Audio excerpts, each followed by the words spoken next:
Today's small business shout out, we're featuring the Indian esthetician offering concierge aesthetic services specializing in dermaplaning. It gently removes peach fuzz and dead skin so your products absorb better and your makeup goes on smoother. Check out the Indian esthetician on Instagram. Welcome to Next On Scene, the human behind the brand. I'm Jaclyn Zukerman Delory, award-winning publicist, mom, and media visionary. I believe visibility isn't just about being seen, it's about being of service. Each week, we are going to uncover real stories behind success, the breakthroughs, the heartbreaks, and the moments that made you who you are. Because the truth is, the more we allow ourselves to be human, the more powerful our impact becomes. This is where visibility meets legacy. This is Next On Scene. Today on Next On Scene, I'm joined by Marci and Bridget, the founders of Pink Chair Storytellers, a platform where women and trans women can share their stories without censorship, judgment, or apology. Their belief is simple but powerful. When we share truthfully, we create empathy, and empathy builds stronger communities. Welcome to Next On Scene, where we go behind the highlight reel and meet the humans behind the brand. Marci and Bridget, welcome to Next On Scene. Thank you. So excited to have you. You ladies are incredible, and I've had the honor of getting to know you so much better over the past year. And so I want to first hear, how did Pink Chair Storytellers come about? So I will take this one. Yeah, we'll start with Perfect. that. So Bridget and I met in the waiting room of a karate dojo, which sound, random. Both of our kids were taking karate lessons, and we had sat in that waiting room together for a year prior to that. And you go, hi, yes, this, whatever. And Bridget, being so kind one day, was like, hi, how are you? And I just looked at her and I was like, are you really asking? Because I'm not okay today. I'm not okay today. I have so many different things going on. I don't know who to talk to.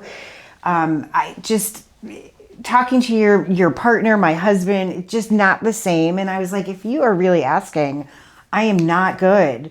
And in typical Bridget style, was like, she totally leaned in and it was like, here's an empty seat. What's going on? And I proceeded to I let it all out. I had been holding on to it for a really long time. I was obviously at a breaking point. I let it all out. And then I went home and stalked her on Facebook to apologize. Like, oh my God, this woman knows every skeleton in my closet.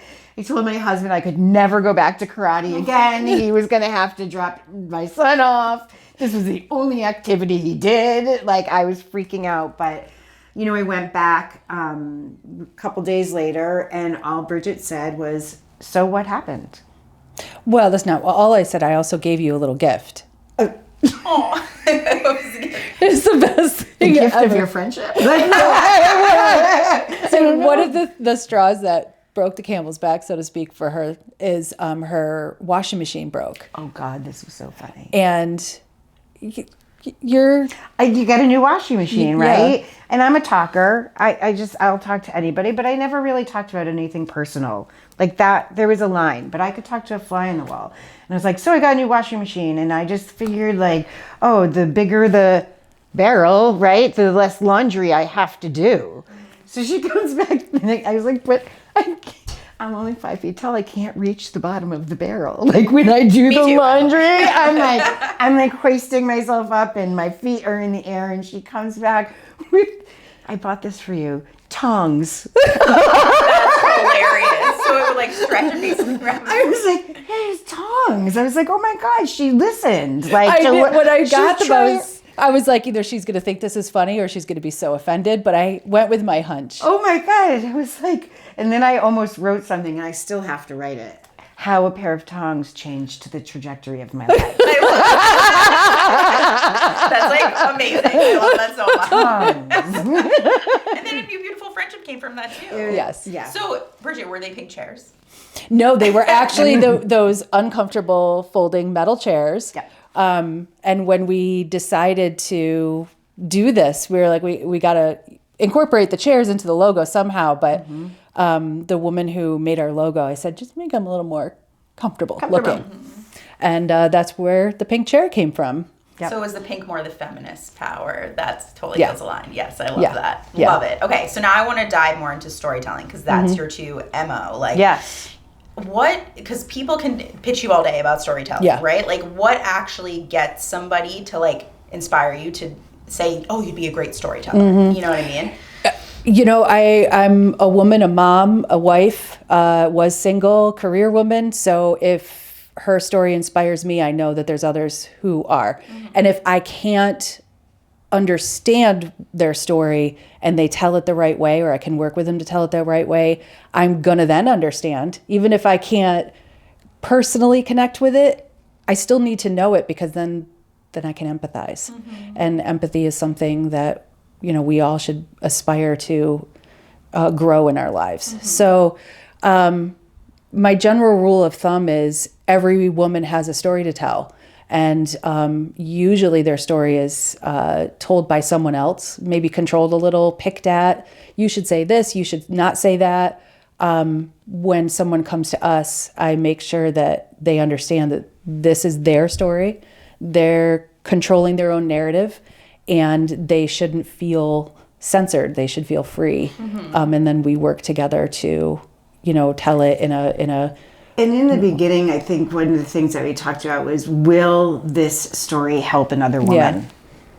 That was in the beginning, you always say, that is the litmus test. Is this going to help somebody else when they hear it?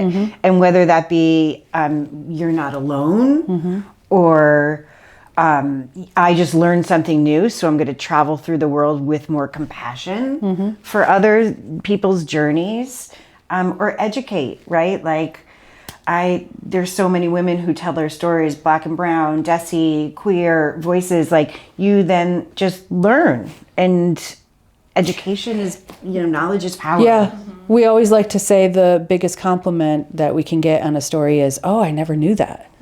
What a compliment. Now you do. Yeah. And what are you going to do with it is, and that's the thing that I try to teach my storytellers when we're working together is give some of the responsibility back to the reader. You told your story. Now it's up to them to decide how they're going to absorb it. Yeah. Right. So it is a two-way relationship between the reader and the storyteller, but in the space that we give our storytellers, it's new for a lot of them, because there's always somewhere to tell your story, but somebody's going to say, maybe you shouldn't say that, or, you know, that might not relate, or no, we're no holds barred. If you are comfortable and you feel like you need to say it and someone can benefit from it, we're the space for you. I love it. And you two are the perfect people for that. And I want to dive even deeper with that, because I feel like you two are so open and vulnerable in general when you meet with people, that I think it opens people up to really be vulnerable, right? Like, what do you think is the turning point that people can be vulnerable with you, to actually put it to paper?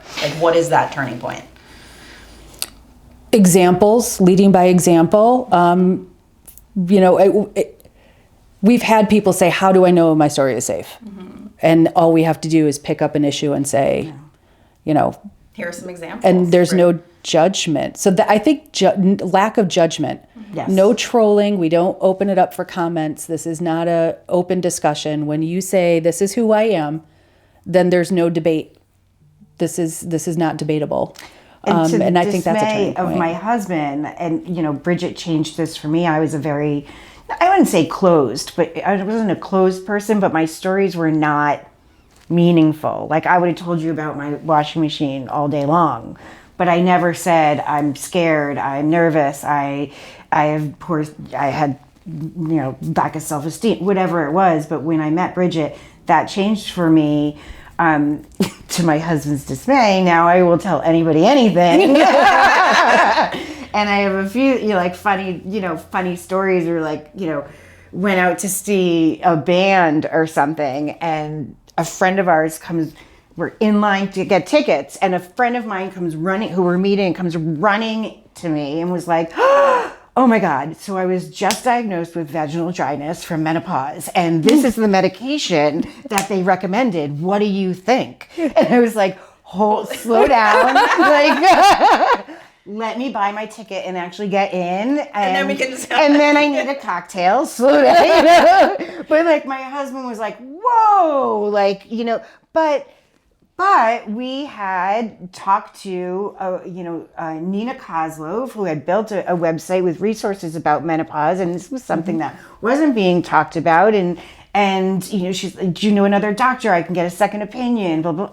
I do, and it was just, why aren't we saying this? It's affecting your marriage. It's this and that. Like, we're all doing it. Well, there's so much depth once you have that Yeah. conversation, right? It opens new doors and like shifts things, like big things. Yeah. And I think a lot of the shift that, we could, if we're going to talk about all the different layers of shifting, one of them is how people see Marci and I now, that they are running in up line and sharing this, like, oh my God, I'm so glad I see, because that's what they associate now, is someone safe to say these things to. Yeah. And the shift is, our legacy is, this is who we're giving spaces, we're giving pages, we're giving room online to share these stories, and that's going to be our legacy now, not just broken washing machines. And Still makes a great story. it does make a great story. And I'll tell you, those songs, I still have they're like 6 years old. You need to do like a frame. What makes them even better is that the ends of them were green Christmas trees, and I'm Jewish. That's amazing. It's true. That was just Oh what was my in gosh. the stores because it was December. We have had some of the deepest dives too. But one of them, when we decided to do this, was legacy. What do we want our kids to think of us when they get older and look back on what we do? And that's a turning point for storytellers as well. Just to circle it back, is when you say things like that, what do you want your legacy to be? Do you want your story to be, she was this or the other thing? And in your head, are you going, but that's not who I am? Well, let's change that. Let's make people understand who you are according to you, because that's going to be your legacy. And offering your stories, your joys, your challenges, and making yourself a little bit more authentic opens your legacy to be someone. I have a with more follow-up depth. too. Like, people can talk endlessly about themselves. How do you come up with an endpoint?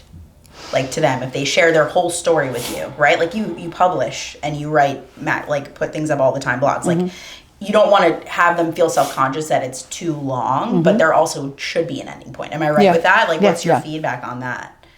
Like, guidance. How do you gently say, like, this is great, it could be good for, like, another piece, or... I work with storytellers quite a bit on the formatting of their essays, and sometimes we have conversations that we'll transcribe, and that will be the story, is a back and forth between them and I.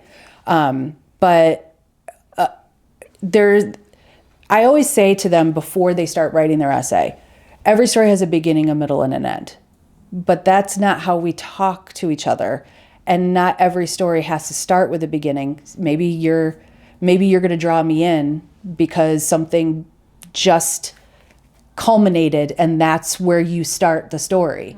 And then you draw me in, and then you go back to the beginning. So everyone needs your workshops. Everybody needs our workshops. I love, we always have fun at these workshops. There's so many personal parts to the story, and that builds it, but you go back to, will that part of the story help another woman? Or is and the flair and the details are important, but is that part of the story going to help somebody else? I love that advice too. Like, think of like you having a conversation with somebody. Like, you wouldn't dump like paragraphs on people. You just wouldn't. I don't Yeah. know. Yes. And people have, we've had women send in their stories where it is just sort of a brain dump. Yeah, And we do, yeah. we work together. I will highlight or comment on some of their stories. Maybe That's great, but maybe that's this is not redundant. necessary Yeah. to the point of what you're trying to make. And I try to do it in a way that they understand that this is not censoring their story, because they're still being authentic and telling their truth the way it happened. But sometimes I don't need to know the weather outside. Right. But I do need to know I love our writing workshops. I love, reminding people, if you're talking about something that happened in the 80s, maybe throw something in there about were you wearing a Spree sweatshirt? And there, it's the difference between an autobiography and a memoir. And that's where you can send examples of how true storytelling can be done in a captivating way. I think like one takeaway too I want to summarize is I feel like when you two continue to meet people and open up briefly, like you crack something open in people. Like, and that's such a gift. Like it really is. Like I want to commend you for that. Like, cause I feel so comfortable to tell you about things that I'm going through, and like that's a really special trait to have. Thank you. Like, thanks. Thank you. Yeah, that's really inspiring. That means so much, because it's like, even sitting here with you, like we're talking about all these different things, but I'm like, but wait a minute, how did you get here? How did you get here? Like, this is amazing what you're doing. Like I feel like when you come into the world in which we're doing, you like look at people differently. You're, even somebody who you clash with, you're like, why? What happened to them? What's their experience? I don't know. And why don't I know it? Yeah. Right. Why don't I know what's going on? You'd be surprised. I do workshops at senior centers, and it's the best. It's so great. But the very first time I did one, this woman raised her hand in the back of the room, and she said, "Why would anyone want to hear my story?" And my answer was, "Who told you that I wouldn't want to hear your story? I want to hear your story. Somebody told you along the way that your story wasn't worthy, but I bet you it's a really good one." And it was, and we published it. Amazing. Yeah, so. See, at any age, too. Yes. Like, I love this. It's so inspiring. Yeah, thank you. It's just people. Why, oh my gosh, why are we trying to fit into, any type of box? But that's what society teaches you, right? So yes. It's like, I'm very inspired. Okay, I want to play some game time. Ooh. So I love these. Quick fire questions. Ooh. Okay. A powerful story has the ability, I want you both to answer this separately. Okay. Has the ability to what? Change lives. Change me. Ooh. That's very good. Okay. I want that answer. Okay. Now, I'm going to ask you this both, but I want you to answer individually. Okay. Early morning writing or late night creativity? Late night creativity. Yes. Kids are like in bed, like it's yes. Maybe a glass of wine next week. I think I know the answer, but I'm gonna ask this anyway. Fiction or real life stories? Oh, real life. Oh, fiction. Real life. I love that. I'm totally real life. They're just like fiction. Yeah, well, I mean, fiction comes from nonfiction, right? Yep. Also true. Also true. Podcast or book? Book. I don't know. I'm totally stuck on that one. I'm going to say book, but I like audiobooks. Ooh, okay. So, yeah. Ooh, okay. I'm curious on your feedback on this one. Stage storytelling or written storytelling? Oh, boy. See, I'm a Story Slam fan, so I love a stage story. Me too.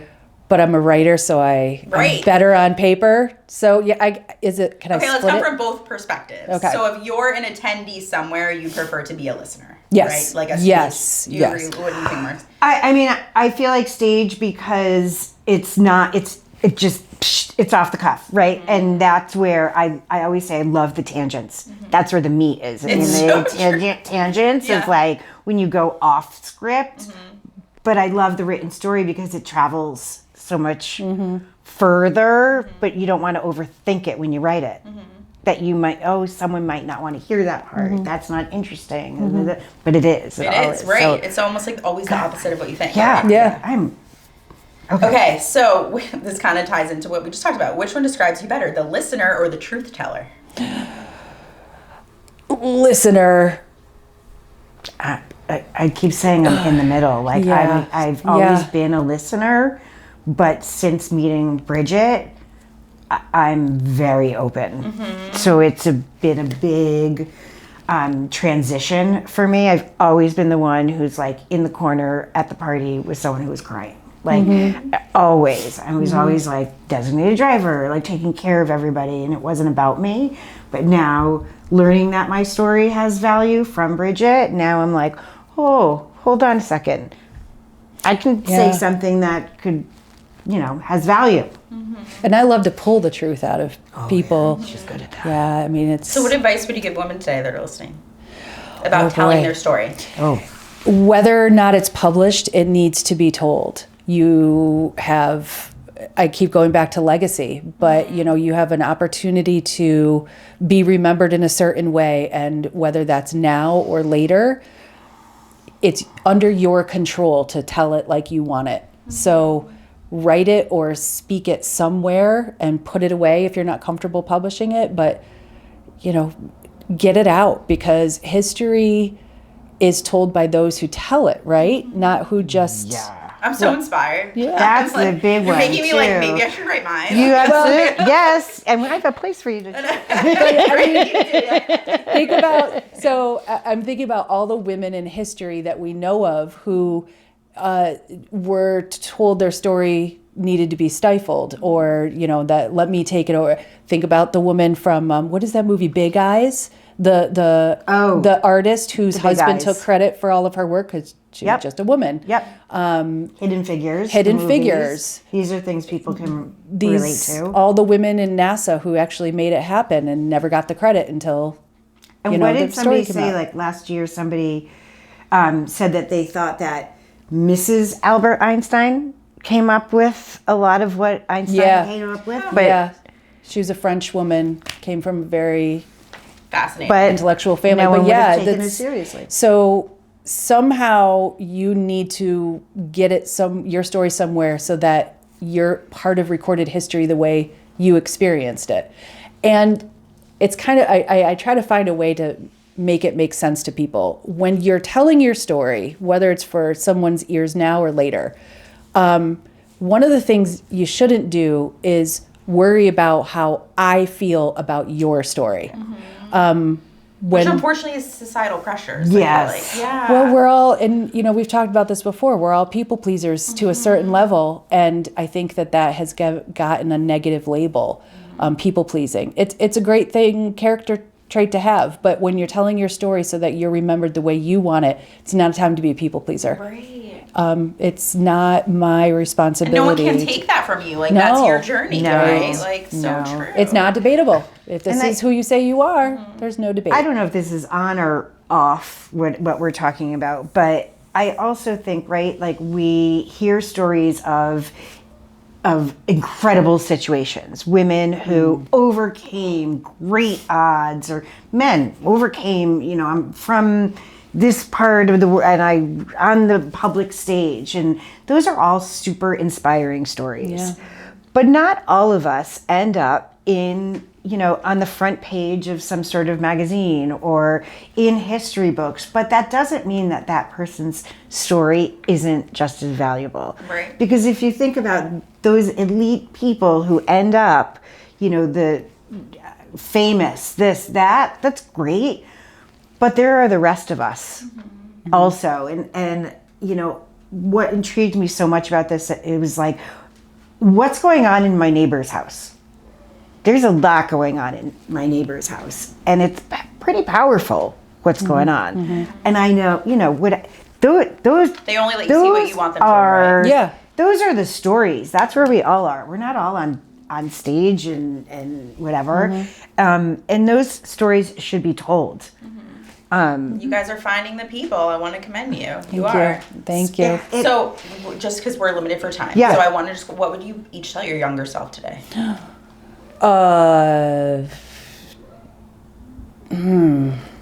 Want me to go? Yeah, go, Marci. Sorry. Yeah. I'm pretty fucking cool.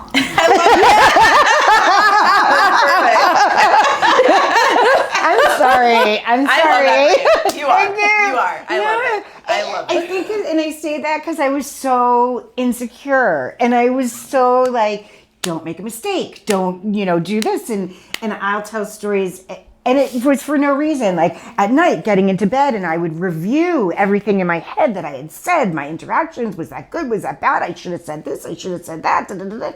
I just would have been like, just chill out. You got this. You got, Yeah. It's good. It's all good. Yeah. I love that. Oh, I'd probably tell myself, So good. So good. I think so on brand for Marci's side. go introduce yourself to Marci and try to be her friend. That's what I would tell myself. Thank you. No, I think I would tell myself it's all going to be just fine. I was a very naive kid, and I love that about myself, but not until later, looking back. So I think I would tell myself, just keep on keeping on, and it'll all work out. Yeah. You just, you know, I try and teach my son this, right? Like, you are who you are, own it, be comfortable in it, just, you know, find joy in who you are at every stage.